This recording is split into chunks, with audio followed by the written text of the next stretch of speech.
जी अखा। हेलो जी अखा। अस्सलाम वालेकुम। वालिक साहब पखे थे अगों थोड़ा अगे पिछे हो जाओ।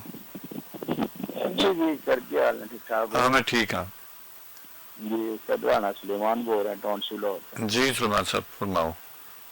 सर सर सर, आपने अभी एक टॉपिक छेड़ा हुआ है आज तक, सॉरी पंजाबी तरह गल कर लेना हाँ कि अज मेहरबानी है। टॉपिक छेड़िया है कि इंसान कहता कि जी ये साडे नसीब है, हाँ कम हो जाता है। हाँ अगर इंसान यकीन रखता रब ते हाँ केड़ा काम जेड़ा नहीं होंदा।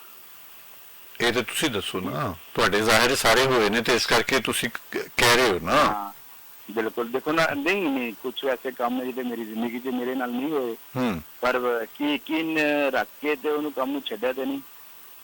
नहीं मतलब तुसी लगे रहे छड्ड के लग, दूसरा काम कोई शुरू कर लेना जरूरी तो नहीं है। मतलब ठीक कम है। कम बदला लिया तुसी है ना। हाँ, अगर ਉਹਦੇ ਤੋਂ नहीं हो रहा दूसरा खोर कर लो।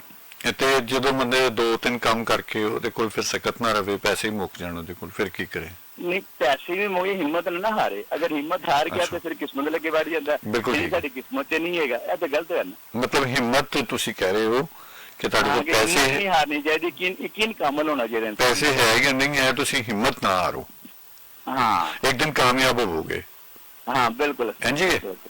बिल्कुल इस तरह। जी बिस्मिल्लाह रहमान साहब, बहुत मेहरबानी, थैंक यू। ਤੁਹਾਨੂੰ ਇੱਕ ਸੋਹਣਾ ਜਿਹਾ ਰੰਗ जी ਸੁਣਾਉਂਦੇ ਹਾਂ, ਠੀਕ ਹੈ? Okay like. ਹਾਫਿਜ਼।